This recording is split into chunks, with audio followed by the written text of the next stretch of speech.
Hello again, this is Sonia. This is session 7. So this is all about how do we as women walk this out. So basically, in the 21st century, how do we walk this out? Is the Bible really relevant for us, and how do we transform or translate the instructions and guidelines and encouragement for women from around Jesus' time over 2,000 years ago to this present age? The times may have changed, but people don't. The same principles apply to us now, but first, let's look at what Jesus taught, how Jesus treated women and what Jesus taught around women. The first miracle he performed, I think was interesting to note, was for his mother. So he honoured his mother. She asked him to turn the water into wine to save the embarrassment of her friend's son's wine running out at his wedding. And he healed many women, like the woman with the issue of blood in Mark 15, chapter 5, verse 25 and to 34, and the daughter of Jairus in Mark 5, 35 to 43, and the woman bent over doubly in Luke 13, 10 to 17. So he healed many women who had sons and daughters who had evil spirits and cast them out, like in Luke 7, 11 to 17. And he was impressed with the Greek woman's faith, who asked him to heal her daughter, even though he was sent to the Jewish people first. He decided to grant her wish because he was really impressed with her faith. He also healed Peter's mother in Capernaum. Jesus had many women accompanying him in his missions, some wealthy women who supported him financially, others attended his physical needs like preparing food for him and shelter, and he didn't turn women away when they followed him. And when he went public with his ministry, he revealed himself to a Samaritan woman at the well in full sun because she wasn't accepted by other women who fetched water in the cool of the day.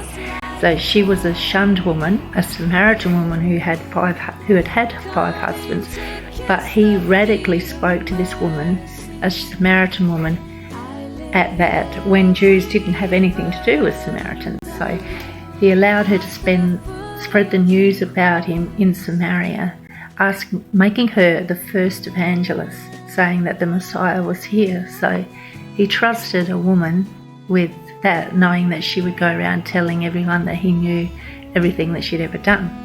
And when Jesus rose from the dead on the third day, he appeared first to women, so that made them evangelists. They were the first to witness the resurrection and were the first evangelists to witness and spread the news that Jesus Christ had overcome death and was risen from the dead. In that day, a woman's testimony wasn't valued or seen as true, but he revealed himself to women first, even so. Yeah, Jesus had a lot to say about marriage too, and he challenged the unjust laws that in that day that a Jewish man could divorce his wife for any reason. And he honoured women in advocating for the better treatment of women in marriage, stating that if she is divorced, it is because he is causing her to be an adulteress. He also didn't have a woman who had been caught in the act of adultery stoned to death, as was the custom. He said, "He who is without sin cast the first stone." The first people that left, starting with the elders, were men who had brought this woman before Jesus, and one by one they left, leaving the youngest men last to leave. Then he said to the woman, "Where is your accusers? Neither do I condemn you. Go and sin no more." His grace had saved her life, and he had advocated for a shamed, humiliated woman. Notice how the man whom she was caught in the act of adultery with wasn't brought before Jesus. Jesus' actions not only delivered her, but he was liberating an oppressed woman who, in that culture, was blamed for the act. Jesus also was especially merciful towards prostitutes in that day, knowing that they were often trapped in this profession for economic reasons often as divorced women or widows. Many may not have chosen that profession if they had that choice, and they were at the bottom of the food chain, despised, rejected, used, and often abused. Jesus forgave their sins and restored them, redeeming them and gave them dignity, delivering them from shame, guilt, and condemnation. He healed all the emotional scars, the sense of worthlessness, giving these outcasts a clean slate, a new life, and a cleansed conscience.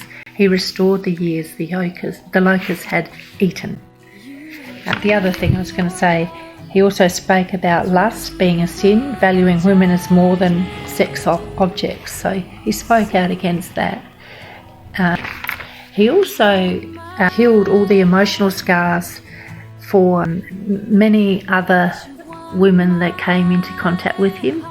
So I won't go into all their names at this stage. His dealings with women were highly radical at that time. Firstly, he spoke to them in public. Men who weren't married to women couldn't just speak to a woman. There was protocol, and men also couldn't even speak to their own wives publicly either. So Jesus not only spoke with women privately and publicly, he listened to them. In Mark 7:24-30, a woman told Jesus that the ministry of God isn't limited to particular groups and people, but belongs to all who have faith. So he listened to her views on this and took them into consideration. Jesus had Mary Magdalene, Joanna, Susanna accompanying him during his ministry and supported him out of their private means in Luke 8:1-3. Mary and Martha were sisters, and he visited their houses frequently, eating meals with them and teaching them. It was the women who didn't abandon Jesus when he was arrested, unlike his male disciples accompanying him to the cross. So they accompanied him to the cross, and didn't abandon him. And Jesus included women where Jewish piety largely excluded them. After Jesus' ascension, many women were among the numbers of the early church movement, and many continue to have prominent roles. In Paul's early letters, he addressed women leaders, both Jewish and Gentile alike. Among these were Prisca, Julia, and Nereus's sister, who worked and travelled as missionaries in pairs with their husbands or with their brothers. This is Romans 16:3 and 7 and 15. Julia is praised as a woman who was noted by the apostles, who had been imprisoned at one stage. Prisca, along with her husband, saved Paul's life. Mary and Persis are commended for their hard work, Romans 16:6 and 12. Julia and Syntyche are called his fellow workers in the Gospel, Philippians 4:2-3. People met in homes where the women played roles in hospitality in the early churches. Some were leaders of these house churches. Apphia in Philemon 2, Prisca in 1 Corinthians 16:9. Lydia of Thyatira, Acts 16:15, and Nympha of Laodiceas, Colossians 4:15. There's also a deacon named Phoebe, Romans 16. They are encouraged also to pray and prophesy in churches during worship, 1 Corinthians 11. Women were also prominent as martyrs and suffered violently from torture and painful executions by paid gladiators or by wild animals. So Perpetua, that's EA, was one of them. She kept a prison diary about her torture.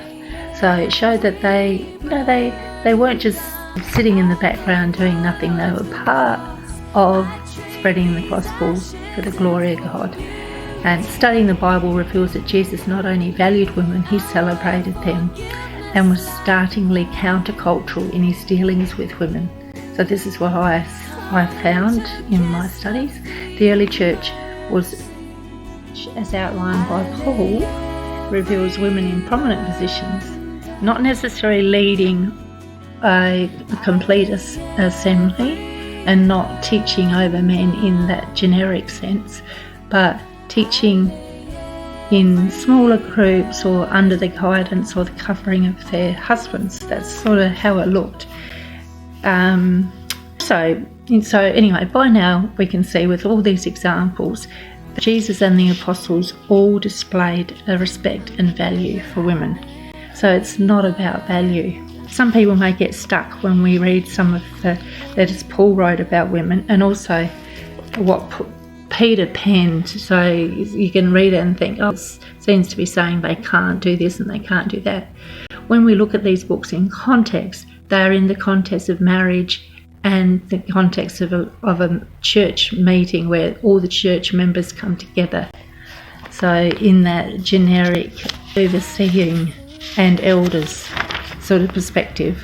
But we can look at this in our next session, where we look at all the hard texts, because there are texts that are hard for women to really get their head around, and they can look really harsh, but they're not when you look at them in context. So we'll leave it there for now. I hope you enjoyed it, and we will see you in the next session, session 8. Bye for now.